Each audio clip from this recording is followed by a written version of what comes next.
The choice is yours, but understand, each push could be your last command. Would you play with life and death? Good evening, and welcome to Swamp of the Lost. Tonight, we delve into the concept of fate, deeply rooted in Japanese culture. What if someone could manipulate destiny? Join us as we explore a mysterious device that blurs the line between life and death, challenging our understanding of free will and the consequences of our choices.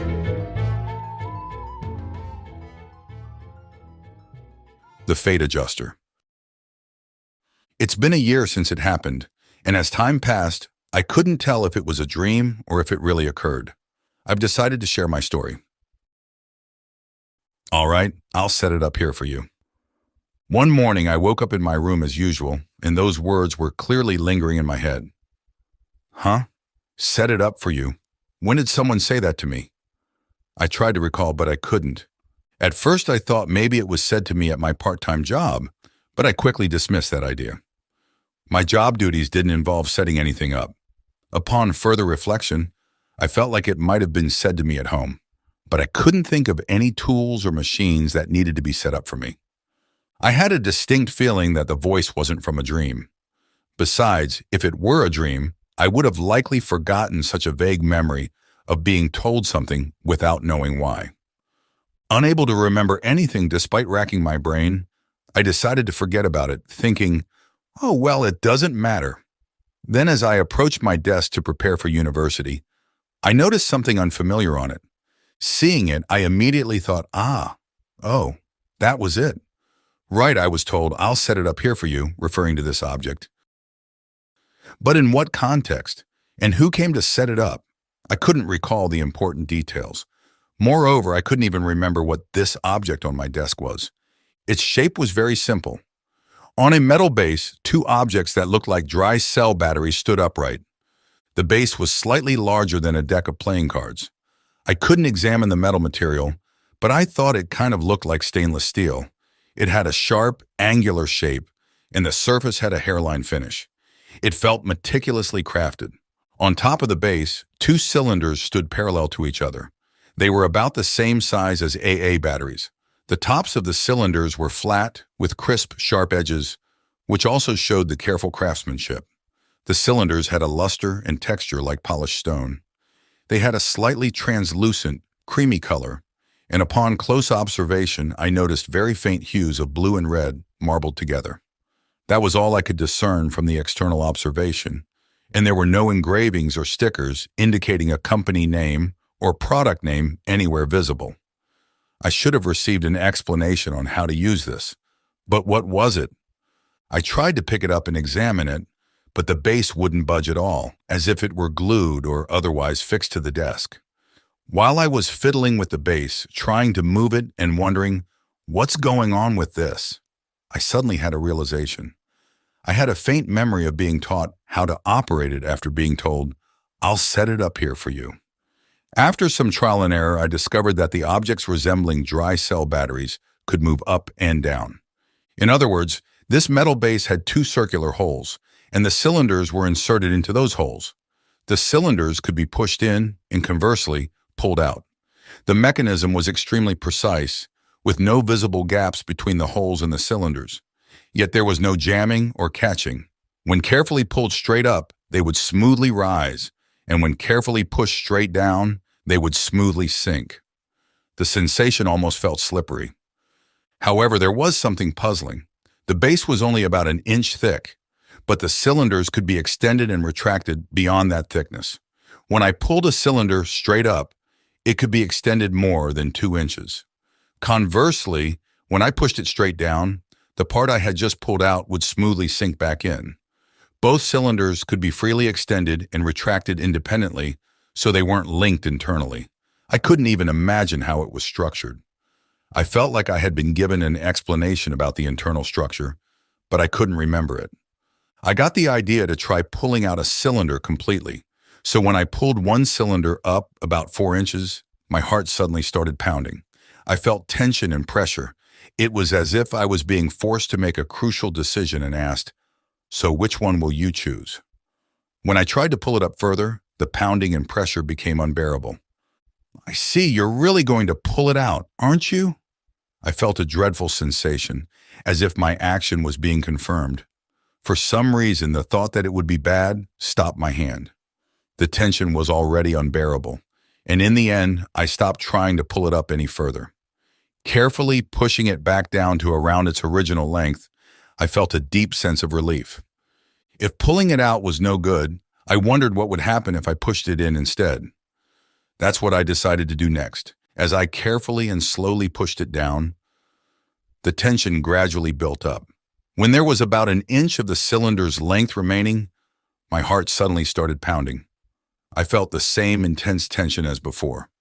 I tried to push it down just a little more, lightly poking the top of the cylinder with my fingertip.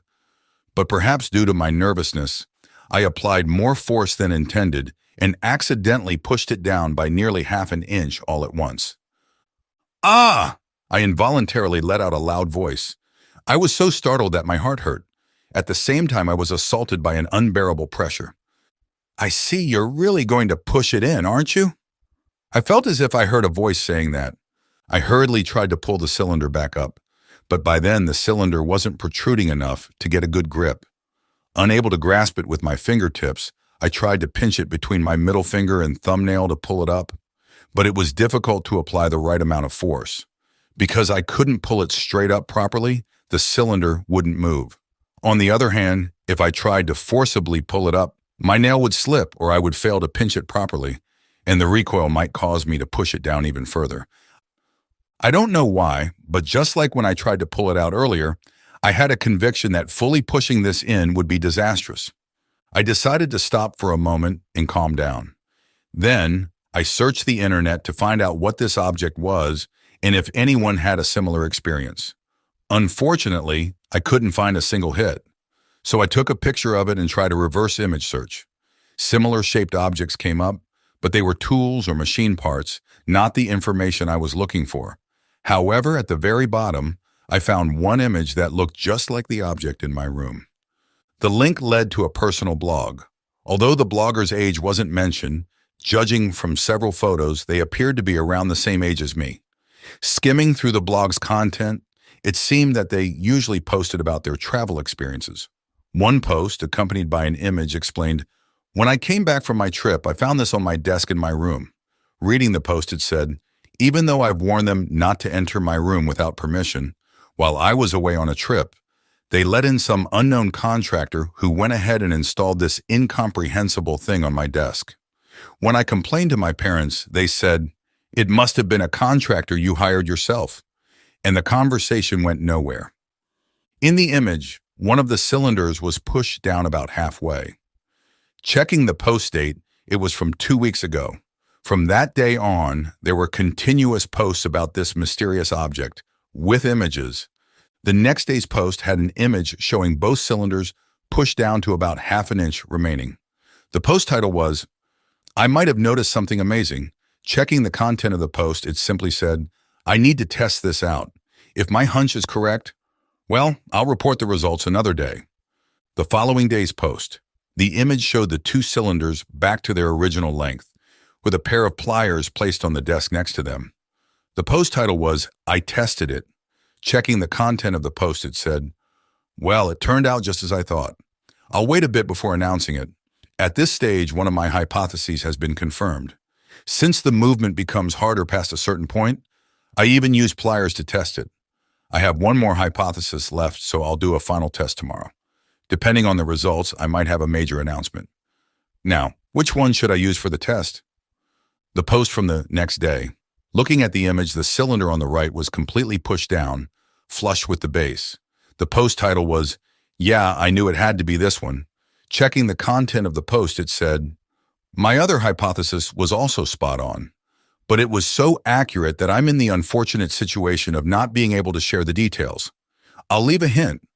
I believe it will surely be a clue. The hint is that a certain thing became like the image in this post. In other words, it became flush, flat, or straight. It's something that originally beat at a nearly constant rhythm, but it became like that. If you've been reading this blog from the beginning, you can probably guess who I did this to. Even though the blogger called it a hint, I had no idea what they were talking about. So I read through the blog from the beginning. What I learned was that the blogger loved traveling and audio equipment. They were skilled with their hands and had a strong attention to detail, and all the speakers they owned were self-built. They lived with their parents. I also learned that they had a poor relationship with their family. There were several posts with such content. In particular, their conflict with their father was severe, and there were a few posts where they indirectly wished death upon him. This is just my imagination, but I think the blogger frequently went on trips to escape from that environment. I thought they should just move out, but there may have been circumstances that outsiders couldn't know about. However, I couldn't figure out anything beyond that. I had no idea what the hint meant. So I decided to test it out myself. I pulled out a pair of pliers from my toolbox and tried pushing the cylinder down like in the blog post. As I applied more force to push it down, the resistance grew stronger, just as the blog post had described. The resistance increased dramatically when there was less than half an inch left to go. Still, I pushed down with utmost care and attention to avoid accidentally pressing it all the way. But an overwhelming sense of pressure, guilt, and betrayal assaulted me, making me feel sick to my stomach. The blog author never mentioned how they felt about this in their posts, but I wondered what was going through their mind. As I was slowly pushing the cylinder down like that, I heard a loud sound of dishes shattering from downstairs. Rushing down to see what happened, I found my mother crouched down, clutching her chest. She was clenching her teeth, and a groaning sound, "Ugh! Ugh! Ugh!" was escaping from the back of her throat. Shattered dish fragments were scattered around her. Mom, what's wrong?" I called out to her. Then, still in that position, she turned to face me, weakly shaking her head with a grimace on her face. From the back of my mother's throat, a strained voice leaked out. "No." "Huh? What do you mean, no? Are you dying?" Those words unintentionally left my mouth. At that moment, for some reason I can't explain, an unbelievable thought crossed my mind. Mom, wait just a moment."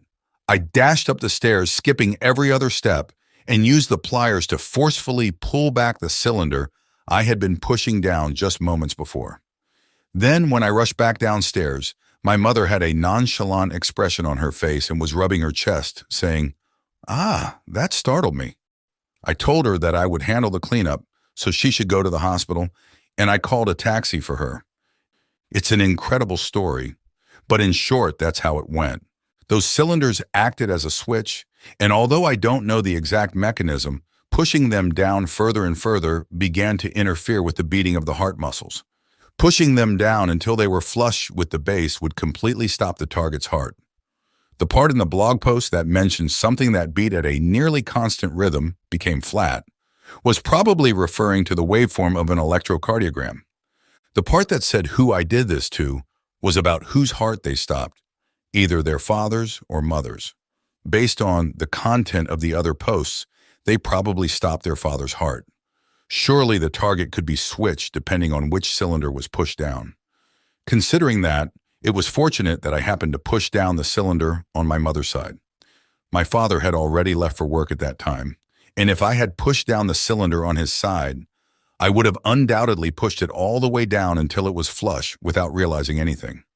Realizing this, I felt my legs begin to tremble, even though it was too late. Although it wasn't mentioned in the posts, I thought that if pushing the cylinders down stopped the heart, pulling them out might cause cerebral blood vessels to rupture. The fact that I felt guilt and pressure when pushing the cylinder down means that I had indeed received an explanation on how to use it beforehand. Although I had forgotten about it on the surface, I must have still remembered it subconsciously. The fact that I suddenly thought of the device's mechanism when my mother said no must also be related to that. Otherwise, there's no way I would have thought, my mother's heart is about to stop because I pushed the cylinder down at such a critical moment. After finishing cleaning up the broken dishes, I also went to the hospital, but there were no particular issues with my mother's heart. The ECG showed no problems, and the ultrasound examination revealed no issues with the heart muscles or valves. A few days later, she also underwent a chest MRI, but there were no inexplicable small shadows or anything else. Everything was completely normal. To prevent accidentally touching the cylinders, I used an acrylic board and hot glue to completely enclose that mysterious device.